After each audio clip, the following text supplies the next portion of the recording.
Hi, this is Dr. Agnisekhar Saha.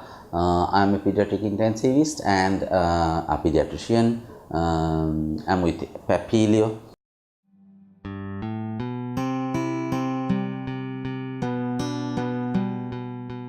I'm going to talk about something that bugs almost every other parent, and that is the issue of my kid doesn't eat. Something that we say on a daily basis.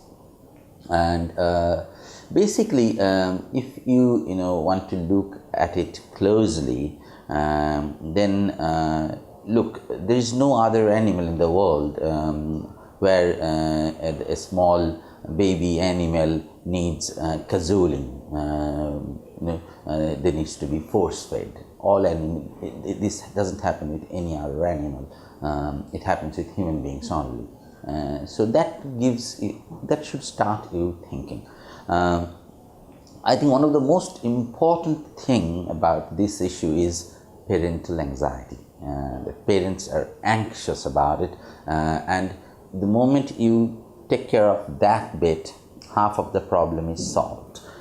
So let's take again a closer look at your anxiety. Why are you anxious about your kids feeding? So if you want to look closely at this anxiety, you can think of two main reasons why you may be anxious. One is you may have a feeling that well, my kid is not eating and maybe there is something serious about it. Maybe there is some underlying serious illness, and this not eating may be a manifestation of that. That is one. And the second reason would be whether your kid is getting enough nutrition or not, because he's a growing kid and it's important that he gets all the nutrition that he needs for his growth and development. So that might be your second reason. Besides these two, there is no other reason really why you should be so anxious about it. And let's address these two issues separately. Okay, number one, whether your kid is not eating, whether that may be a manifestation of some serious underlying illness. Number one is time. If you have a serious underlying illness, then believe me, it will manifest itself. It will manifest itself sooner rather than later. So if this is something which has been going on for months together, then it is quite unlikely that there is some underlying serious illness there. Okay, that's one.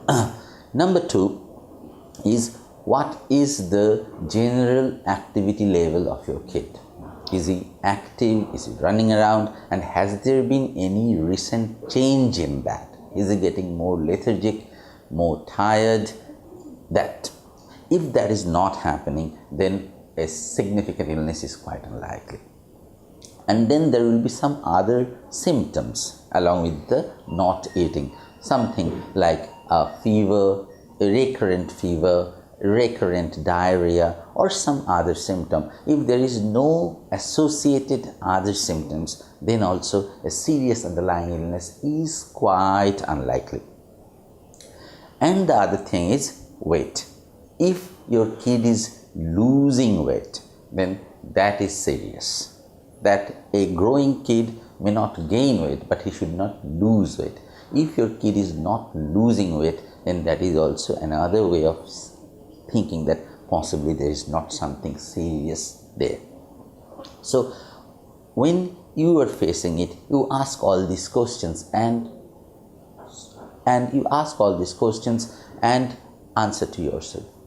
And if you find that the answers to all of them are favorable, then you can reasonably think that there is no serious underlying illness there. Okay, so that the part one solved.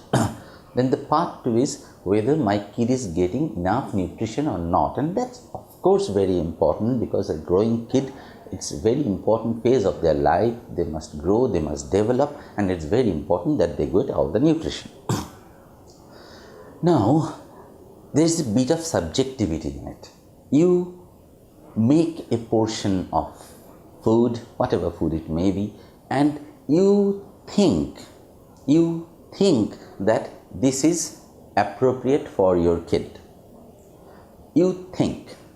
This is a subjective thinking, okay? It is not objective.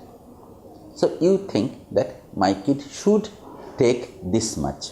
Whether that is actually appropriate for your kid or not, you do not really know. It is your intuition, okay? So to address it, I think we need something which is a bit more objective than this.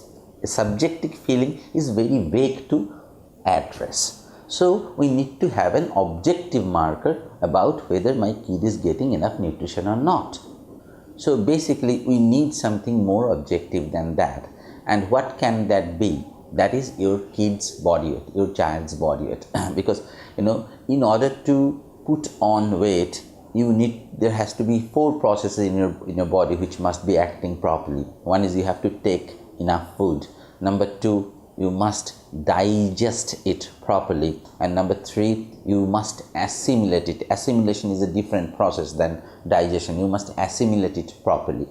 If there is anything wrong in either of these 3 processes, then you will not put on weight. So I think it's very worthwhile investment to buy a weighing scale and measure your kid's body weight maybe once in every 2 months and look at it, how he is putting on weight. If your kid is putting on weight, then most likely he is having enough. How much they should grow? A kid from 1 year to 6 years, and that is the usual time when you have these problems, they should put on 2 kilo every year. So that means 1 kilo every 6 months, and that is the average. 50% kids will gain less than that. So if it is somewhere between 1.5 to 2 kilo a year, if he's putting on weight like that, then he is having enough. I think this should address your anxiety.